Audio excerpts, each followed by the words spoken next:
Assalamualaikum warahmatullahi wabarakatuh, pemirsa TVRI Sumatera Selatan dimanapun Anda berada. Tanggal 5 Juni 2022 diperingati sebagai Hari Lingkungan Hidup Sedunia. Hal ini diprakarsai oleh United Nations Environment Program atau Program Lingkungan Perserikatan Bangsa-Bangsa yang ditetapkan pada tanggal 5 Juni 1973. Dan tahun ini, di tahun 2022, Hari Lingkungan Hidup Sedunia mengusung tema Only One Earth. In universe are billion of galaxies, in our galaxy are billion of planets, but there is only one Earth. Let's take care of it. Di semesta ini ada miliaran galaksi, di galaksi ini ada miliaran planet, namun hanya ada satu bumi, mari kita jaga bumi ini. Nah, sudah menjadi kewajiban kita semua untuk menjaga bumi kita, apalagi apabila kita melihat kondisi bumi saat ini, melihat kondisi lingkungan kita, itu sudah jauh berbeda dan bahkan bisa dikatakan mengkhawatirkan. Apabila Anda mungkin merasa bahwa saat ini cuaca di kota Palembang atau di beberapa kabupaten kota lain juga terasa lebih panas seperti itu dan juga iklim atau cuaca lebih mudah berubah-ubah, itu adalah sedikit dari banyaknya dampak kerusakan lingkungan yang bisa dikatakan juga bahwa ada peran manusia juga ke dalamnya. Nah, hal itu yang sudah sepatutnya kita kurangi, kita hindari untuk dapat menyembuhkan bumi, untuk dapat memulihkan bumi kembali agar kelak nantinya yang dapat merasakan keindahan dan kenyamanan bumi itu tidak hanya kita saja, namun juga seluruh makhluk Tuhan yang ada di muka bumi dan juga anak cucu kita kelak. Nah, hari ini di Suara Sriwijaya saya akan mengajak Anda untuk membahas lebih lanjut dalam tema Bumiku Kewajibanku. Sudah hadir bersama saya di studio TVRI Sumatera Selatan. Langsung saja saya akan sapa yang pertama. Beliau adalah profesional kehutanan dan lingkungan, Dr. Insinyur Y. Hidayat Eshut, MSI IPU Asian Engineering. Assalamualaikum, selamat siang Pak Hidayat. Waalaikumsalam warahmatullahi wabarakatuh, selamat siang. Terima kasih Pak Hidayat sudah hadir bersama kami. Beliau adalah seorang insinyur profesional utama dan juga tingkat ASEAN ya Pak ya.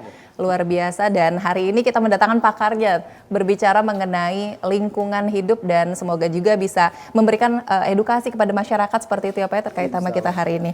Dan saya juga akan sapa narasumber saya yang kedua. Nah, tadi saya sudah mengatakan bahwa saat ini bumi sudah menjadi bisa dikatakan mengkhawatirkan. Sudah sepatutnya kita memberlakukan atau mengaplikasikan hal-hal yang menghormati lingkungan, mencintai bumi. Nah, sosok yang satu ini bisa saya katakan bahwa beliau adalah sosok yang inspiratif, mengaplikasikan, mengajarkan kepada anak didiknya bagaimana perilaku yang mencintai lingkungan. Ini adalah Kiai Haji Dr. Andes Supendi Zarkasih MSI, pengasuh Pondok Pesantren Darul Hikmah Desa Sungai Regit, Banyuasin. Assalamualaikum Pak Supendi. Waalaikumsalam warahmatullahi wabarakatuh. Terima kasih sudah hadir bersama kami di Suara Sriwijaya Bapak. Ya. Dan kami juga mengajak Anda untuk dapat bergabung bersama kami melalui telepon interaktif di 0711-311-454. Anda dapat bertanya atau mungkin ada yang ingin disampaikan kepada narasumber kita hari ini. Kami persilakan untuk dapat menghubungi nomor telepon yang tertera di layar kaca. Saya akan ke Pak Hidayat terlebih dahulu. Pak Hidayat, ini kalau kita berbicara soal Indonesia mungkinnya terlalu luas seperti itu ya, kita berbicara soal lingkungan. Kita lihat di Sumsel saja saat ini gitu, sudah kita rasakan perubahannya ada banyak sekali, itu pasti faktornya adalah faktor lingkungan gitu kan. Betul, mungkin bisa disampaikan bagaimana kondisi lingkungan saat ini Pak?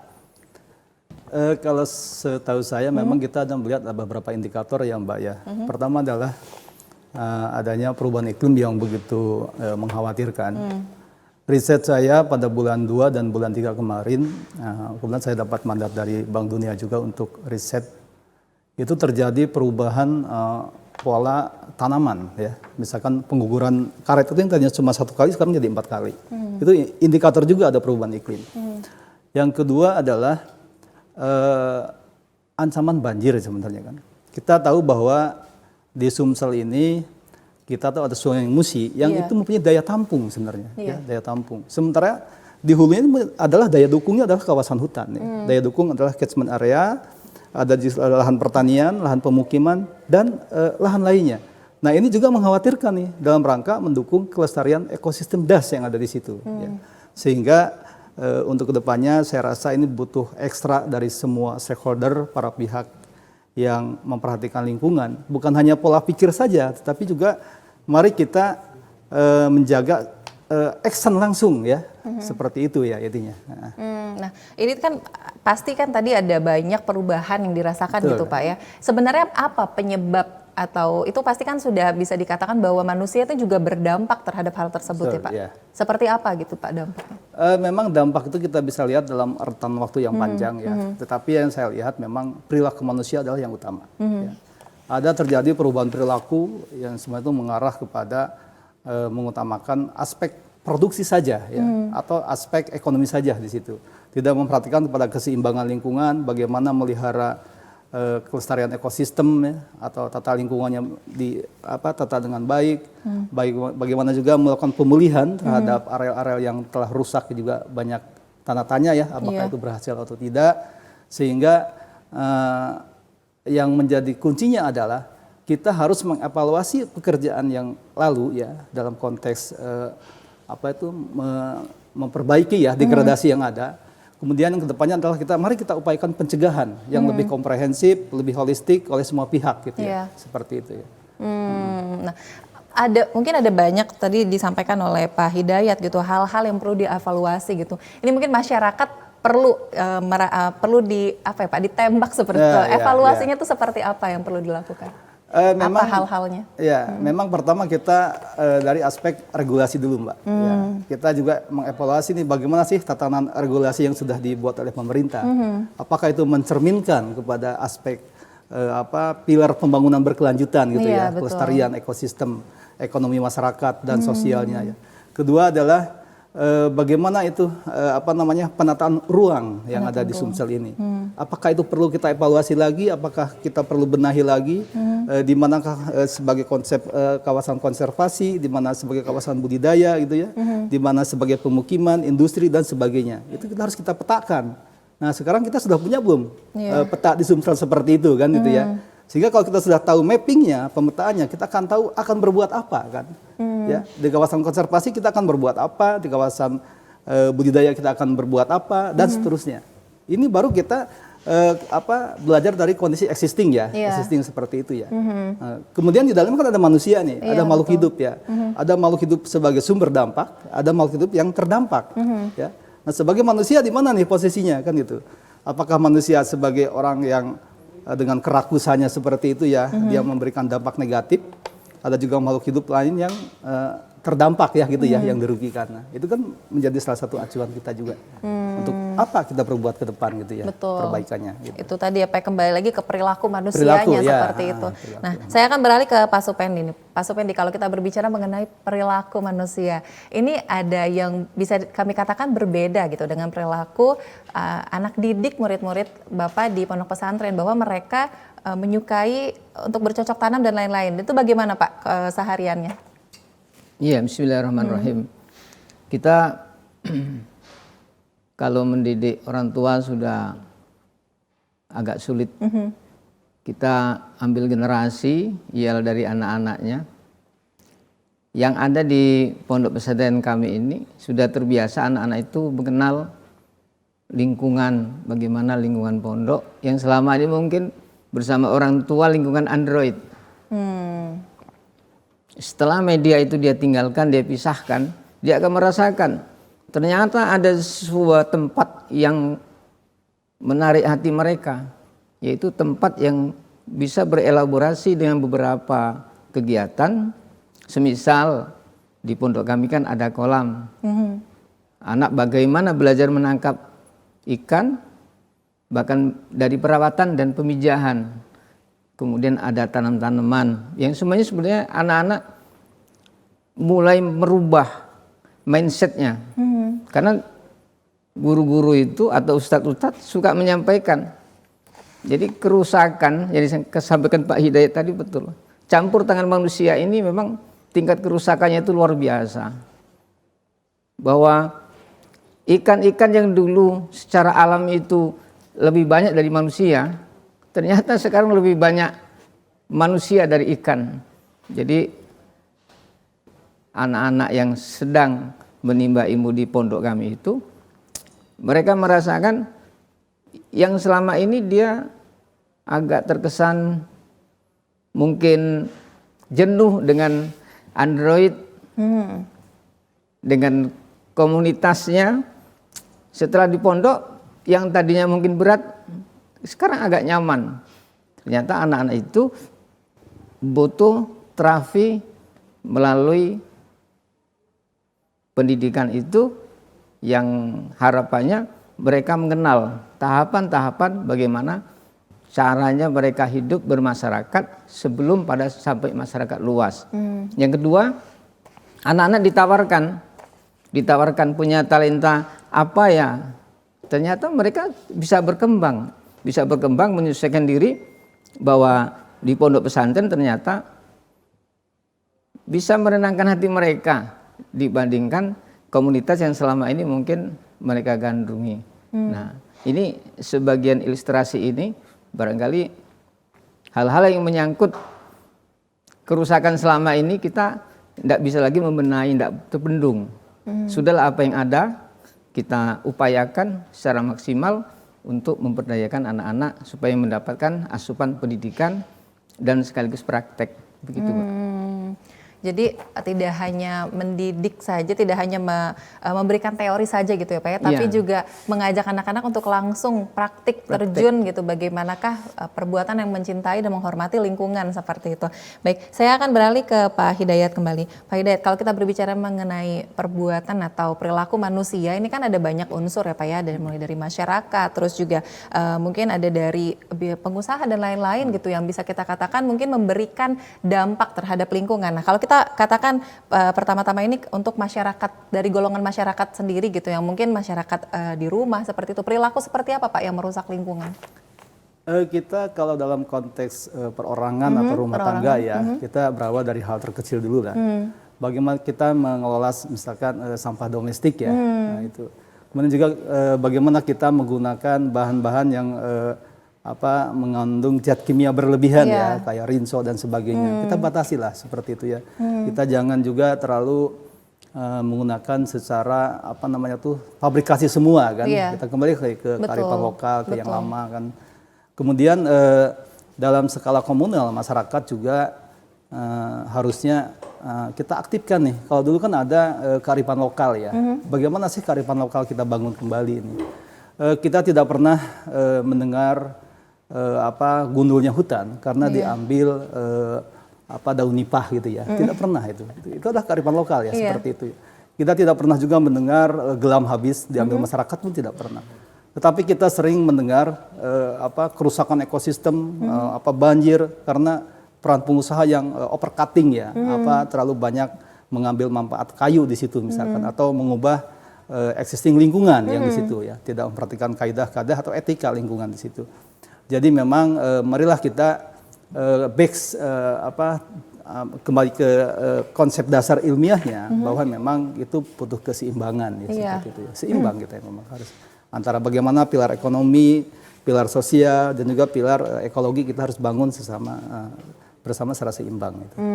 Oke. Baik, ini semakin menarik ya Pak perbincangan kita kalau berbicara mengenai lingkungan ini, karena tidak hanya kita saja, mungkin masyarakat di rumah juga memberikan fokus terhadap lingkungan itu kan. Dan kita akan berbicara lebih lanjut lagi Pak Hidayat dan juga Pak Supendi. Pemirsa, Suara Sriwijaya akan kembali usai jeda berikut, tetaplah bersama kami.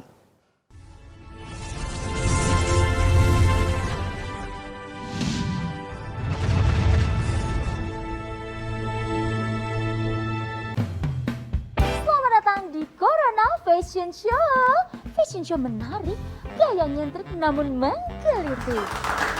Kita sambut peserta pertama kita dengan tema anti kuman, anti bakteri dan antivirus. Selalu mencuci tangan dengan air yang mengalir sebelum dan sesudah melakukan aktivitas atau menggunakan hand sanitizer. Peserta selanjutnya dengan tema jaga jarak aman. Jaga jarak minimal 1 meter saat berbicara dan beraktivitas. Jarak boleh jauh, tapi hati kita tetap bersatu. Peserta yang terakhir dengan tema anti percikan air dan debu. Masker dan face shield dapat melindungimu. Terima kasih telah membantu mencegah penularan COVID-19 menuju Indonesia sehat. TVRI, Media Pemersatu Bangsa. TVRI, Media Pemersatu Bangsa. Pramomole, Prima. TVRI Media Pemersatu Bangsa. Oke. Guna mendukung migrasi siaran TV analog ke digital, TVRI akan memulai tahapan analog switch off di 11 kota dan Batam dan akan dilanjutkan secara nasional mulai 2 November 2022. Siaran TVRI sudah dapat ditonton melalui TV digital. Terdiri dari 4 kanal digital. Kanal 1 TVRI Nasional, Kanal 2 TVRI Daerah, Kanal 3 Budaya, dan Kanal 4 Olahraga. Siaran TV digital dapat dinikmati dari televisi yang telah dilengkapi perangkat digital atau dengan televisi lama menggunakan set-top box. Siaran TV digital memberikan kualitas gambar yang bersih, suara jernih, dan beragam konten secara gratis. Yuk beralih ke digital. TV digital bersih, jernih, canggih.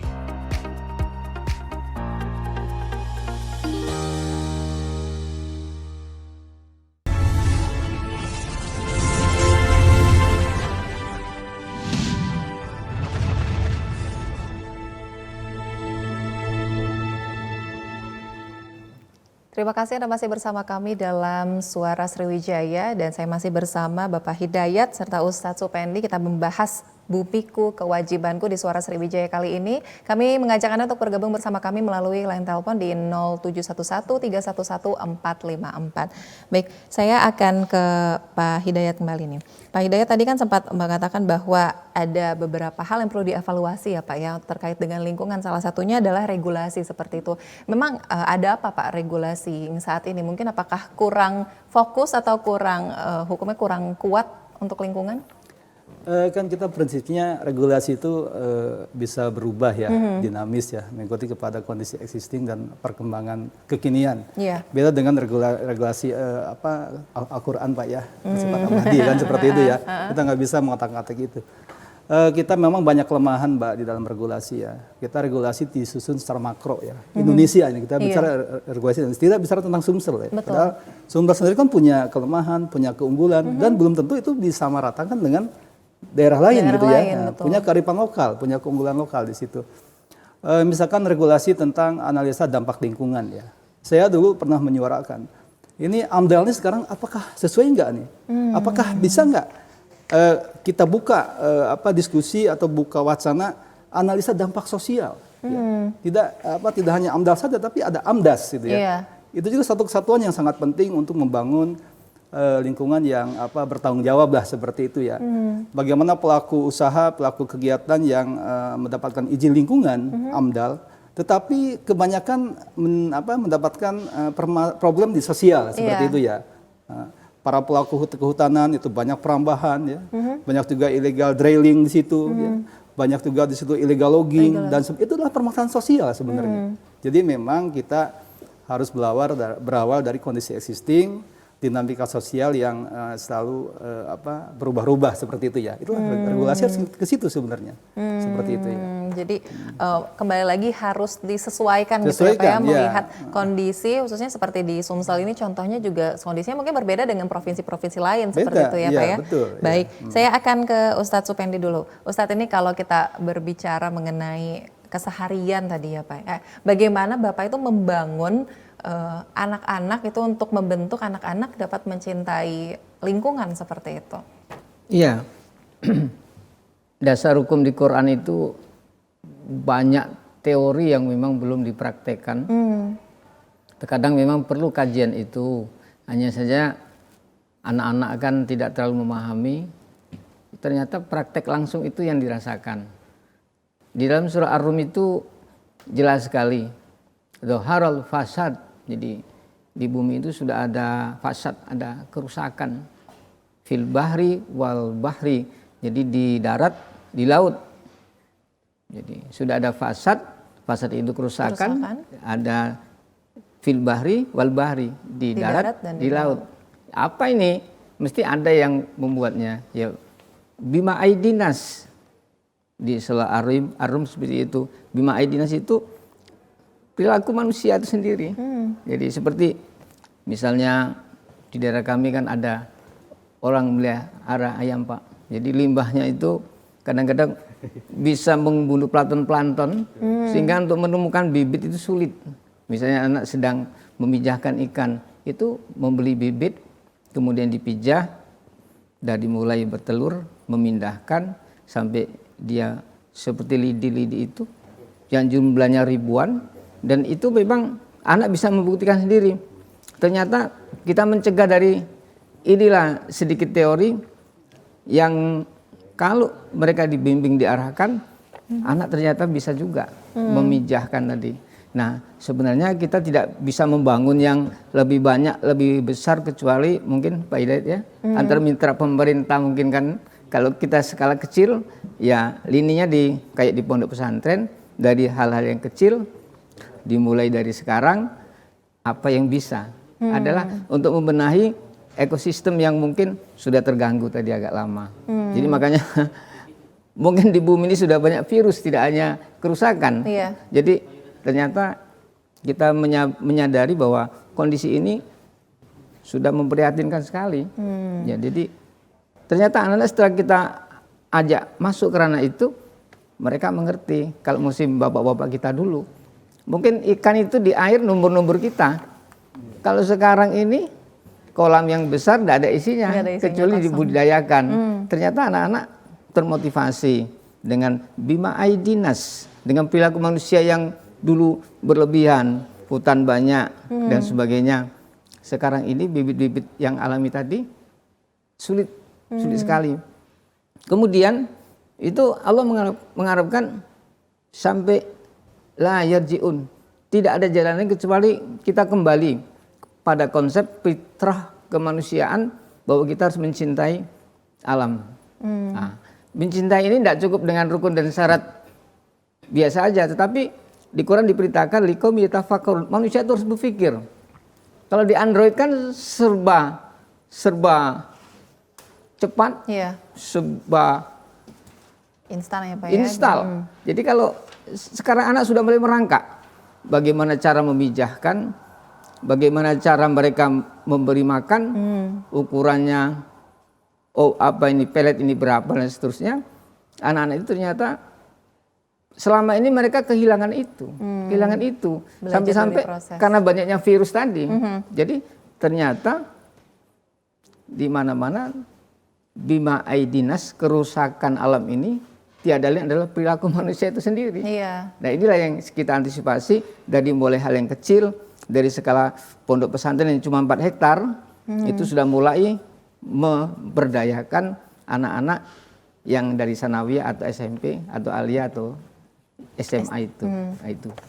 Jadi memang yang paling berpengaruh salah satunya itu juga pola pikirnya Pak ya. Jadi bagaimana Bapak juga dapat mendidik anak-anak sehingga mereka tertarik untuk belajar dari proses seperti itu kan. Jadi bahwa prosesnya untuk mencintai bumi ini ada banyak sekali langkahnya seperti itu ya Pak ya. Salah satunya dengan yang tadi sudah diterapkan oleh Ustadz Wendy gitu kan. Oke, baik, kita akan beralih ke Pak Hidayat lagi. Pak Hidayat, ini tadi sempat dikatakan juga bahwa salah satu rekomendasi mungkin hukum lingkungan di Indonesia adalah pembangunan berkelanjutan atau sustainable development seperti itu. Nah, seperti apa Pak pembangunan berkelanjutan yang dimaksud? Dalam konteks dasarnya memang ada 3 pilar ya, dikatakan berkelanjutan. Pertama adalah adanya keberlanjutan ekonomi di situ, ada suatu income yang didapat secara terus-menerus. Kedua adalah keberlanjutan ekologi juga, lingkungan. Lingkungan itu ada daya dukung dan daya tampungnya, itu bisa berfungsi dengan baik. Nah, jangan sampai daya rusaknya muncul, Pak ya. Kemudian yang ketiga adalah keberlanjutan sosial. Bagaimana dinamika kehidupan sosial itu bisa hidup secara baik, bisa tentram ya, kita lihat dari indikator misalkan tingkat kriminalnya yang rendah dan sebagainya. Itulah pilar dasar dari konsep keberlanjutan sebenarnya ya. Jadi ada ekonomi, ada sosial dan ada lingkungan. Ya mungkin yang dikatakan pembangunan berkelanjutan ini fokus ke lingkungan hidup, itu yang seperti apa Pak? Memang lingkungan itu punya fungsi sebagai penyangga kehidupan ya, penyangga. Kita tidak bisa pungkiri itu kawasan pertanian butuh air, air juga itu butuh kawasan hutan sebagai catchment area ya, daerah tangkapan air. kemudian juga kawasan hutan sebagai banknya pangan ya, kemudian juga sumber energi dan sebagainya, sehingga bagaimana kita membangun kawasan hutan ini atau kawasan berhutan gitu ya, itu bisa berfungsi secara baik ya untuk suplai kepada masyarakat ya. Ini apabila kita mengatakan gitu bahwa hutan adalah jantung dunia gitu ya Pak ya. Paru-paru ya. Paru-paru dunia gitu, maaf. Nah, ya, hal ini bisa kita lihat mungkin beberapa tahun silam gitu bahwa masih ada nih penghijauan itu masih sangat banyak gitu ya Pak ya. Tapi seiring berjalannya waktu, hutan-hutan ini juga semakin berkurang. Itu bisa dikatakan bahwa dengan adanya resource exploitation gitu ya Pak ya. Nah, itu bagaimana pendapat dari Pak Hidayat sendiri? Memang konteksnya itu hutan sebagai paru-paru dunia, tapi sebagai jantungnya kaum investor lah gitu ya, pengusaha hutan lah seperti itu ya. Hutan terbakar, ya, habislah gitu ya, investasi dia. Sehingga disinilah perlu desain ya, mendesain atau merancang seorang arsitek tentang hutan. Ya. Hutan itu tidak bisa kita terlalu manipulasi ya dengan misalkan monokultur, nggak bisa itu. Karena akan hilang juga fungsi ekologinya. Hingga sekarang kita maaf ngomong wabah gitu ya, bencana juga muncul. Itu adalah siapa tahu gitu ya. Riset nanti kalau suatu saat dilakukan itu akibat dari terlalu monopolinya ya, pemanfaatan hutan dengan sejenis lah, homogen seperti itu ya. Sehingga kalau kita kembalikan kepada konteks lingkungan ya, secara keanekaragaman ya, kita introspeksi diri lah bagi semua forester ya, bagi semua rimbawan kita jangan dulu nunjuk orang lain lah, nunjuk kita dulu. Ya. Mungkin ada yang salah nih dalam merencanakan hutan, mungkin ada yang salah dalam tata lingkungannya dan sebagainya. Kita jangan dulu menuduh masyarakat ya, jangan dulu kita misalkan menuduh orang lain. Kita yang punya otoritas dulu lah. Nah, bagaimana sih pemerintah yang punya berkewajiban di sektor kehutanan itu bisa mengevaluasi diri ya, bener nggak gitu lah itunya. Ketentuan yang dia buat itu seperti itu. Jadi kembali lagi jangan menyalahkan masyarakat dulu gitu ya Pak ya, gitu. Jadi introspeksi dulu kira-kira hal yang telah dilakukan pada saat ini apakah sudah tepat atau belum gitu. Kalau saya kembali ke regulasi dulu, ya, karena regulasi banyak sekali kelemahan-kelemahannya, banyak sekali misi-misi tertentu di dalam regulasi itu untuk mengikat, untuk memuluskan bisnis ya, seperti itu ya. Oke, baik. Kita akan lanjutkan lagi perbincangan kita ya Pak ya, usai jeda berikut, dan pemirsa tetaplah bersama kami, Suara Sriwijaya akan kembali.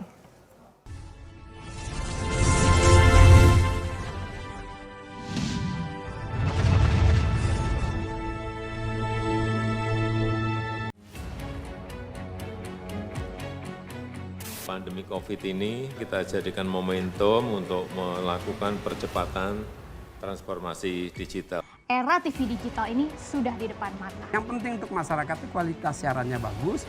Bagi industri televisi itu sendiri atau penyiaran itu sendiri, agar segmentasi pasarnya nggak tergerus.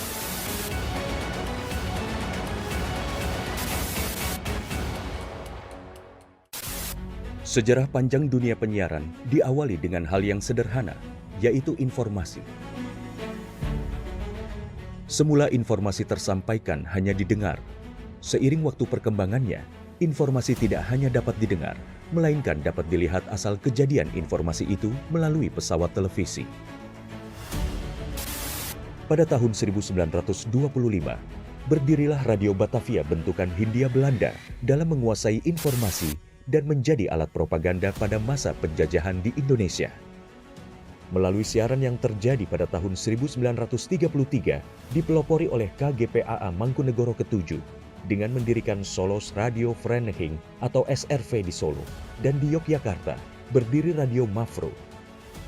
Siaran SRV untuk melawan siaran hiburan budaya barat dengan siaran kebudayaan asal Jawa Indonesia yang siarannya sampai seluruh Hindia Belanda. Dan sejak tahun itulah menjadi tonggak sejarah penetapan Hari Penyiaran Nasional. Pada tahun 1945, lahirlah Radio Republik Indonesia, dan di mana teks proklamasi tersiarkan ke pelosok negeri yang menyatakan Indonesia merdeka. Sejarah dari dunia televisi adalah pada tahun 1962. di mana TVRI sebagai televisi pertama Indonesia yang mengudara dan menyiarkan langsung pembukaan Asian Games keempat di Indonesia. Hingga saat ini, Hari Siaran Nasional telah menginjak masa 88 tahun sebagai saksi dunia penyiaran Indonesia.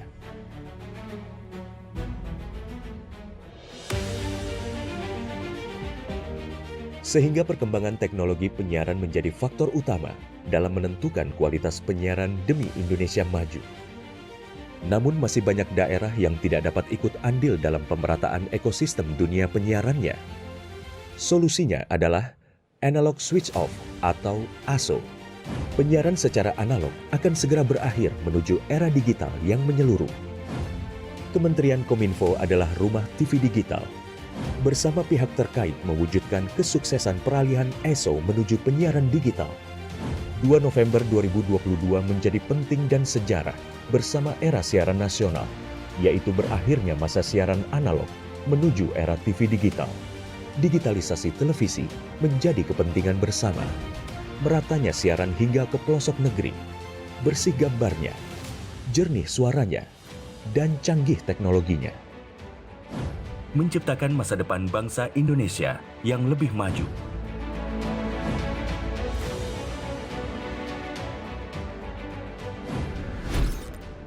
Halo semuanya, aku Modi, maskot TV Digital Indonesia. Aku akan membantu semua orang menuju migrasi TV digital. Di mana? Di siarandigital.id dan call center 159.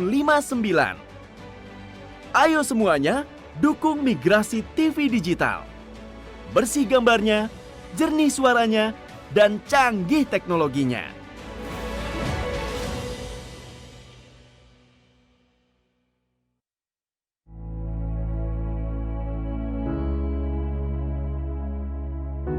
Pemirsa TVRI, pandemi COVID-19 belum berakhir.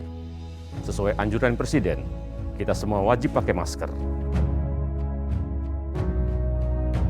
Jangan pernah lepas masker saat bertemu orang lain. Mari disiplin. Indonesia pulih, Indonesia bisa.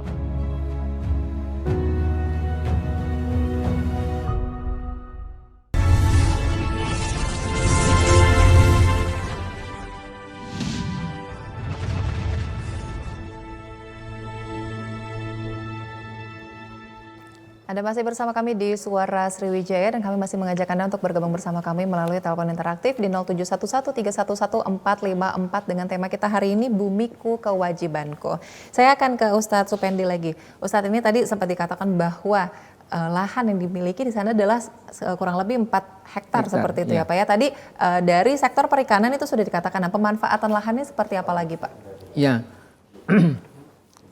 di sana di daerah desa itu cenderung masyarakat menanam karet dan sawit. Jadi kebetulan kami yang hampir sehektar karet. Nah, namun tidak meninggalkan pertanian yang kecil-kecil seperti ketela pohon, namanya ubi rambat, ubi kayu. Supaya anak-anak itu mengerti jenis-jenis pohon-pohon yang kita konsumsi selama ini, inilah barangnya. Yang kemudian anak-anak kita ajari mengolah atau mencangkul, cangkul atau disemprot dulu, sudah bersih, kemudian cari bibit ubi jalar, ditanam. Dari masa waktu yang dirasakan dari 2011 sampai sekarang, itu per tahun anak mengalami dari mulai mereka nanam sampai panen.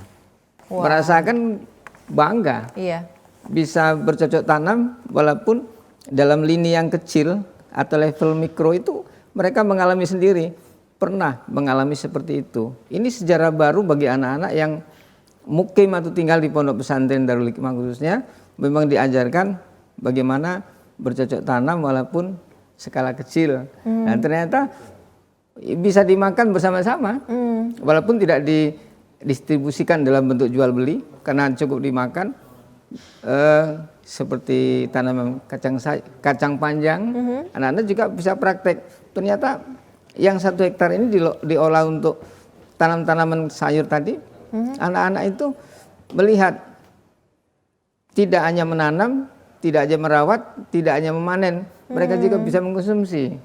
Di sayur dimakan bareng-bareng. ada kepuasan tersendiri. Nah, anak menemukan alam seperti ini kan, anak-anak itu lambat-laun bisa meninggalkan stigma selama ini Android cukup gitu kan. Nah, jadi ternyata mereka itu merasakan ketika orang tuanya datang itu dibawa cerita seperti itu, bahasa Palembang, ngapain nak kamu hitam? Ya. Ternyata ceritakan, saya bantu Pak Ustadz mencangkul. Nah, kebahagiaannya dia itu, anak itu ada keinginan, sehingga ternyata tanaman tadi sampai dipanen. Dan ada orang tua yang sampai bawa oleh-oleh dari hasil panen ya iya. Pak. Nah, jadi itu di antara beberapa kegiatan. Jadi kalau karet itu yang ngolah orang lain, karyawan. Nah, itu di situ walaupun udah maksimal ya, udah agak terasa anak bisa menikmati kerja, yaitu olahraga juga bermanfaat tapi kan. Iya, betul. Olahraga. Nah, kira-kira seperti itu gambarnya. Ya. Jadi selain perikanan juga pemanfaatannya dari sektor tanaman gitu ya Pak ya, iya. tanaman tumbuhan-tumbuhan, dan kembali lagi manfaatnya bisa dirasakan oleh warga sekitar gitu kan, oleh anak-anak atau teman-teman dari pondok pesantren, seperti itu, luar biasa. Nah, saya akan kembali ke Pak Hidayat. Pak Hidayat, tadi sempat dikatakan juga bahwa salah satu evaluasi yang perlu dilakukan oleh pemerintah saat ini adalah penataan ruang gitu ya Pak ya. Nah, apabila Bapak melihat di Sumatera Selatan saat ini sendiri, sebenarnya kekurangannya seperti apa gitu dari kacamata Bapak sebagai seorang profesional kehutanan dan lingkungan? Sumsel ini begitu lebar ya, begitu luas, masyarakatnya terus berkembang gitu ya. Kemudian juga aktivitas usaha berbasis lahan juga terus tumbuh, sehingga menurut saya sih memang saatnya pemerintah turun ini ya. Bagaimana mengantisipasi ancaman bahaya bencana ke depan ya. Jangan sampai terlambat ya, terlambat. Kan kalau bencana itu sekarang baru berbuat, mungkin 5 tahun baru kena kita lah gitu ya, baru muncul ininya bencananya. Nah, jadi butuh review sebenarnya, review tata ruang ya. Misalkan dalam kawasan lindung ya, kalau dalam AMDAL kan ada kawasan lindung ya, kawasan lindung, kawasan budidaya, dan ada kawasan pemukiman gitu ya. Nah, kita konsen kenapa ke kawasan lindung? Karena lindung itu adalah mengcover, melindungi kawasan di bawahnya. Nah, sehingga kawasan lindung itu identik dengan kawasan hutan, walaupun tidak semua kawasan lindung adalah kawasan hutan. Ya. Nah, jadi kembali ke kawasan hutan, kalau menurut historis yang dulu adalah sistem menurut peraturan ya, 30% dari areal daratan atau dari areal das itu harus kawasan hutan. 30%. Nah, saya melihat apa dasarnya nih 30%? Gitu kan ya. Apakah ini penilaian saat itu atau berbasis riset saat ini? Nah, gitu ya. Bisa saja sekarang mungkin nih Sumsel ini karena kondisinya seperti ini, banyak lahan di dataran rendah seperti itu yang butuh antisipasi banjir, sehingga butuh banyak kawasan hutan ya, kawasan lindung pantai seperti itu ya. Sekarang kan banyak pantai juga habis dengan transmigrasi lah seperti itu ya. Nah, seperti itu yang butuh kita keterbukaan pemerintah nih, menginisiasi, kita review lagi lah ya, tata lagi, jangan sampai kayak kayak Jakarta ya. Jadi isu politik terakhir kan seperti itu ya. Normalisasi salah ya, naturalisasi salah, semuanya salah karena udah dibawa ke politik seperti itu ya. Bagaimana nih misalkan Palembang nih, Sungai Musi, apakah Sungai Musi sudah bisa menampung aliran atasnya? Apakah butuh juga seperti Jakarta ada kanal barat, kanal timur, dibuat sungai buatan seperti itu ya untuk mengamankan. Saat inilah kita butuh tata ruang, butuh regulasi itu. Jangan sampai terlambat seperti itu ya. Itu kembali lagi kalau misalnya kita berbicara mengenai Sungai Musi tadi ya Pak ya, bahwa sebenarnya ada banyak sekali anak-anak sungai seperti itu kan yang menjadi mungkin alirannya itu perlu diperbaiki seperti itu. Memang di Musi setahu saya kalau nggak ada 11 subdas ya. Kita dalam konteks pengolahan das itu Musi adalah dasnya, daerah aliran sungainya. Ada subdas misalkan Lematang, ya, ada Kikim, ada Ogan, ada Komring, ada Rawas, dan sebagian Lematang dan sebagainya.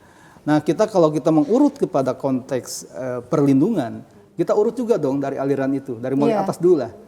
Kita pemerintah introspeksi juga nih, apakah betul nggak di kawasan itu sebagai kawasan tangkapan air ya, steril nggak ada aktivitas manusia. Coba saya ngelihat di daerah pegunungan, itu banyak kopi, Mbak. Semuanya kopi, ya, semuanya ada masyarakatnya di situ ya. Apakah itu konteks yang dibenarkan ya, menurut fungsi yang dibebankan kepada Allah itu? Ya, saya dulu waktu penelitian di Gunung Raya itu kawasan konservasi itu. Iya. Konservasi adalah grade-nya lebih tinggi dari lindung, hutan lindung. Iya. Itu tidak boleh ada aktivitas apapun, tapi isinya adalah manusia semua. Nah, kan ada suatu miss nih masalah regulasi nih dari pemerintah seperti itu ya. Jangan pemerintah menyalahkan pengusaha, menyalahkan masyarakat. Ya bagusnya ini dulu lah fungsi regulasinya ditata lagi ya seperti itu ya. Jadi kembali lagi itu berarti bisa dikatakan bahwa seperti Bapak katakan tadi bahwa seharusnya daerah DAS itu ada 30% itu adalah hutan. Menurut aturan aturan seperti aturan, itu. Ya. Nah, kondisi di lapangan saat ini jauh di bawah itu seperti itu. Kalau menurut persentase luas kawasan ya, status ya, itu lebih dari 30% dari status ya.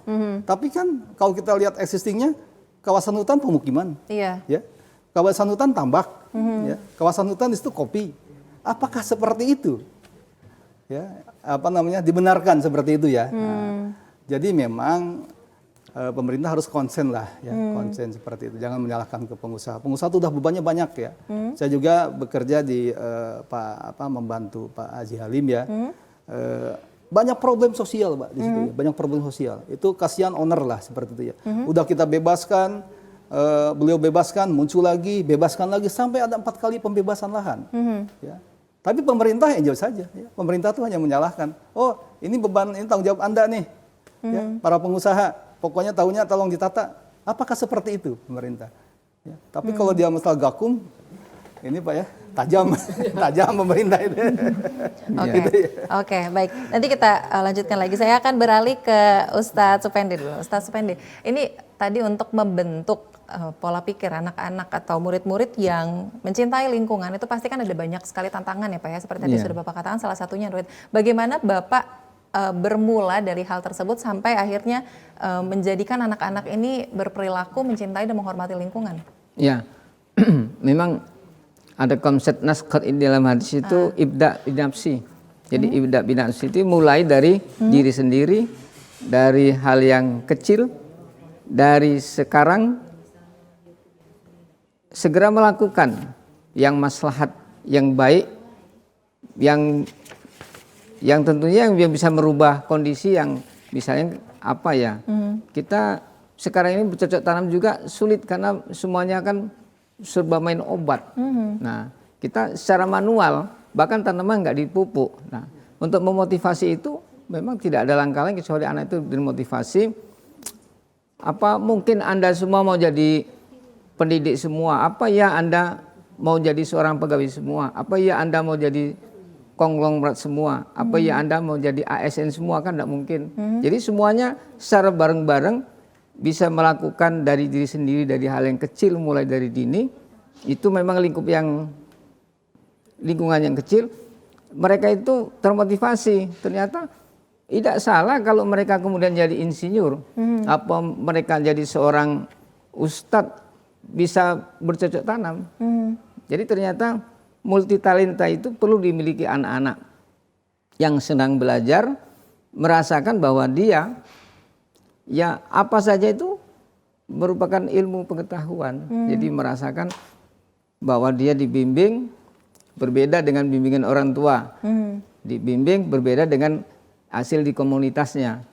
Mereka mendapatkan, mereka merasakan dimulai dari diri sendiri dan dia akan bergerak yang kemudian ini menjadi beberapa asupan edukasi secara langsung dari gurunya, hidup 24 jam bersama-sama. Jadi dia merasakan kenyamanan itu, maka dia bisa memulai. Oke. Ini kita akan lanjutkan lagi Pak perbincangan kita terkait Bubiku Kewajibanku. Ini luar biasa sekali. Saya juga semakin tertarik dengan tema kita hari ini. Dan pemirsa tetaplah bersama kami. Suara Sriwijaya akan kembali usai jeda berikut.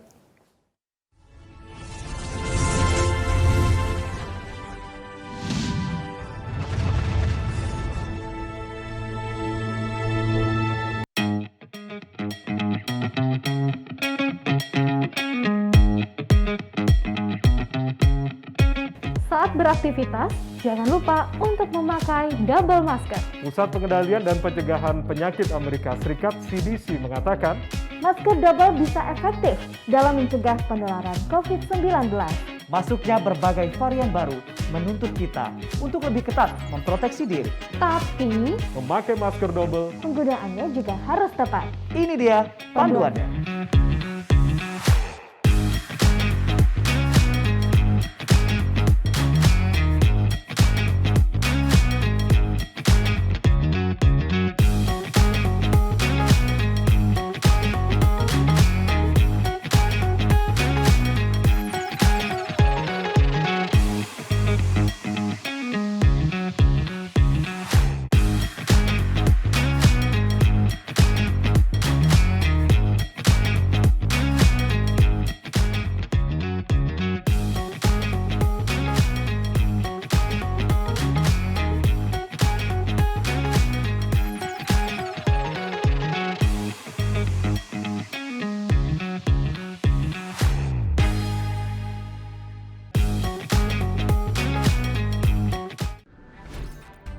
Halo semuanya, aku Modi, maskot TV Digital Indonesia. Aku akan membantu semua orang menuju migrasi TV digital. Di mana? Di siarandigital.id dan call center 159. Ayo semuanya, dukung migrasi TV digital. Bersih gambarnya, jernih suaranya, dan canggih teknologinya.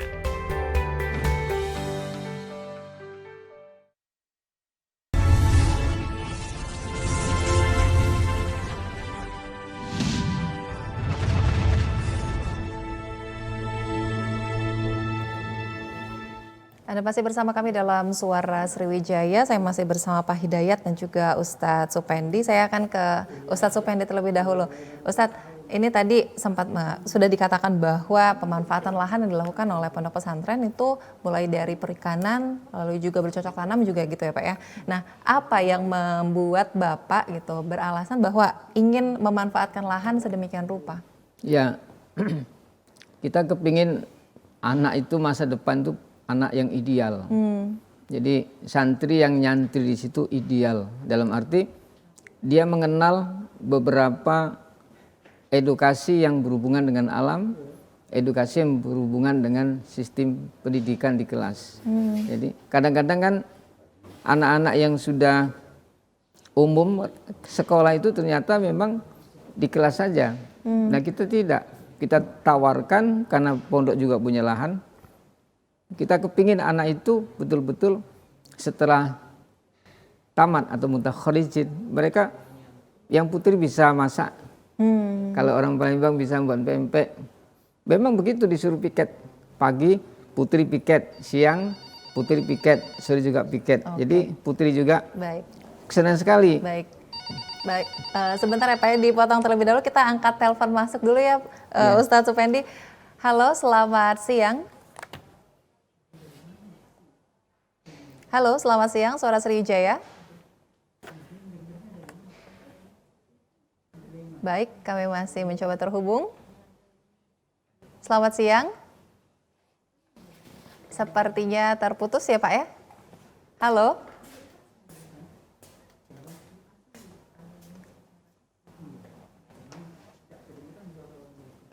Baik. Oke.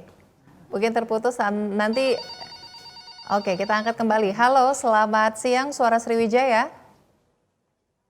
Jaya. Iya, dengan siapa di mana Ibu?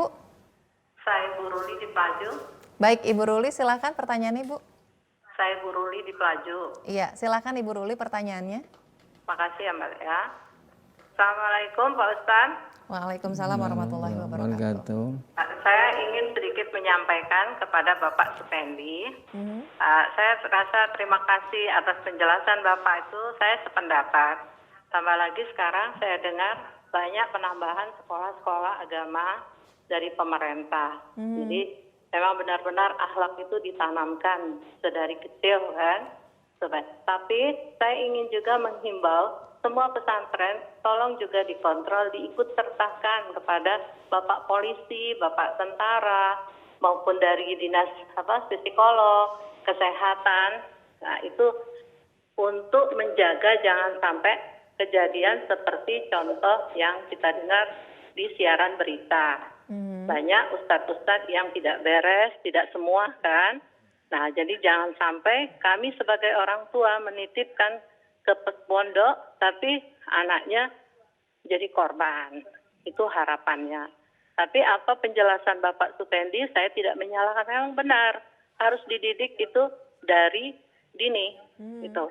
Agar harapan ke depan untuk bangsa maupun orang tua juga negara, anak-anak kita ini terdidik, terutama segi akhlak. Baik. Nah, itu aja saya rasa untuk Bapak Supendi. Dan untuk Bapak Hidayat, maaf Pak ya, kalau saya boleh menghimbau untuk penataan kota, itu sedari dulu saya rasa undang-undang itu sudah ada. Tapi bukan malah ditegakkan, dilanggar. Jadi kalau menurut penanggapan saya, tolong juga dari dinas terkait itu bekerja sama dari lurah dan RT. Nah, jadi bagaimana perkembangan gerak dari pembangunan, situasi, tempat terkontrol gitu. Seperti banjir gitu kan, ada paret ditutup, dibangun jadi ruangan. Saluran tidak pernah dibersihkan. Itu kalau nggak kerjasama itu yang dengan selalu lah gitu dikontrol, agak susah itu Pak. Nah, begitu juga seperti di hutan-hutan di desa, kayak kadus, kades itu harus dikontrol. Seperti kata Bapak tadi kan. Nah, jadi itu aja harapan kami sebagai masyarakat rakyat Indonesia. Terima kasih Bapak Hidayat. Assalamualaikum. Waalaikumsalam warahmatullahi wabarakatuh. Terima kasih Ibu Ruli. Mungkin sedikit Ustadz Supendi ingin memberikan tanggapan. Ya, anak-anak sekarang ini memang harus mendapat asukan edukasi yang lebih maksimal Bu ya. Karena mungkin di rumah-rumahnya dulu kadang-kadang susah dibangunkan, apalagi tidurnya sama Android. Jadi memang sekarang kita kalau nggak merubah, memang anak-anak itu susah sekali. Nah, harapan guru-guru, anak-anak itu tidak hanya mendapatkan ilmu teori terapan pengajian, tetapi mendapatkan juga asupan edukasi yang lain seperti manfaat tepat guna yang berhubungan dengan pertanian, ya sampai anak-anak kita latih juga motong karet Bu, supaya mereka itu mengerti beginilah nenek moyang kita dulu bekerja. Dan sebenarnya tidak ada jalan lain kalau anak-anak sekarang tidak ditawarkan dengan program seperti itu, mereka akan mengenal serba instan. Ya di Android kan begitu. Ingatnya serba instan dan anggapannya itu lebih enak. Padahal hubungan COVID itu sangat akrab dengan orang-orang yang tidak keluar keringat.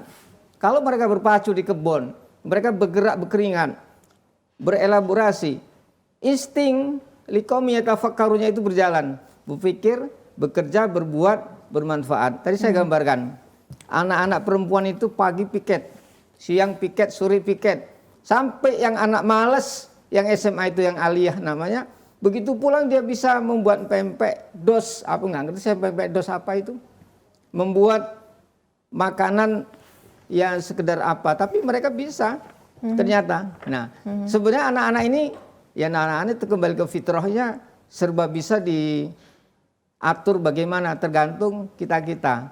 Orang tua yang memasarkan ke pondok akan mempunyai beberapa hasil seperti pulang ke rumah bisa nyapu, bisa ngepel, tidak ketergantungan kepada Android. Ini salah satunya yang sudah kita dapatkan, laporan langsung dari orang tua, begitu Bu.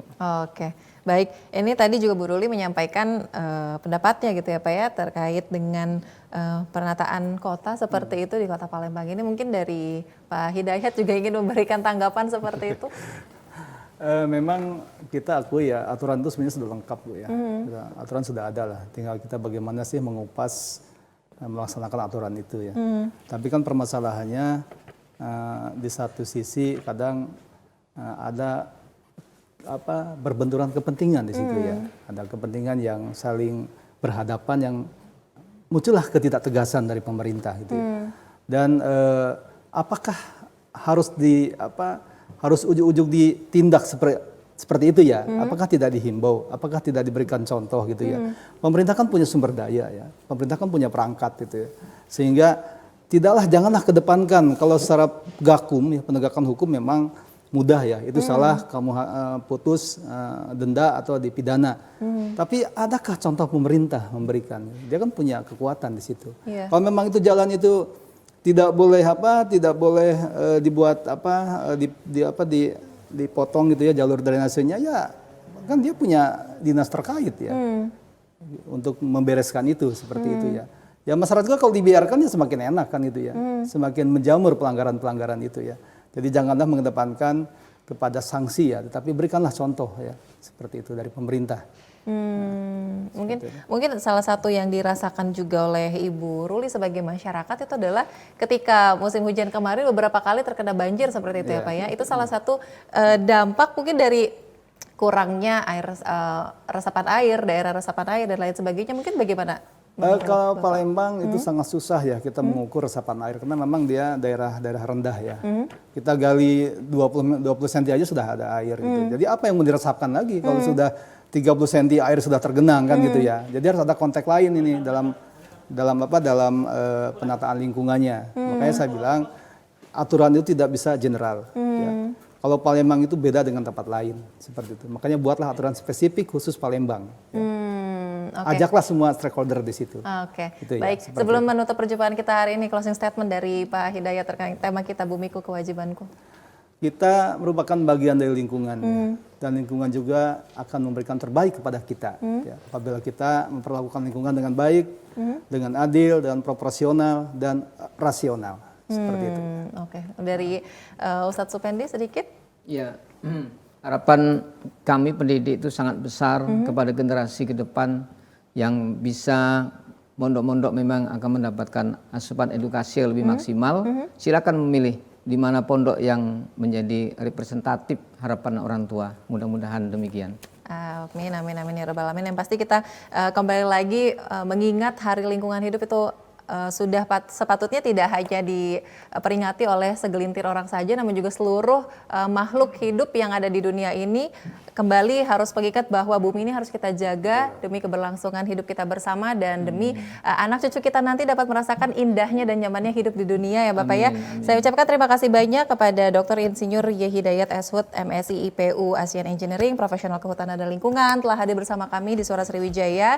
Saya juga mengucapkan terima kasih kepada Kiai Haji Dr. Andes Supendi Zarkasi MSI, pengasuh Pondok Pesantren Darul Hikmah Desa Sungai Renggit Banyuasin, sudah berbincang bersama kami, dan kami mengucapkan terima kasih untuk seluruh pemirsa TVRI yang telah bergabung di Suara Sriwijaya. Semoga perbincangan kita hari ini memberikan edukasi kepada masyarakat untuk semakin mencintai dan menghormati lingkungan kita. Akhir kata saya Nur Harisya pamit. Wassalamualaikum warahmatullahi wabarakatuh. Sampai jumpa.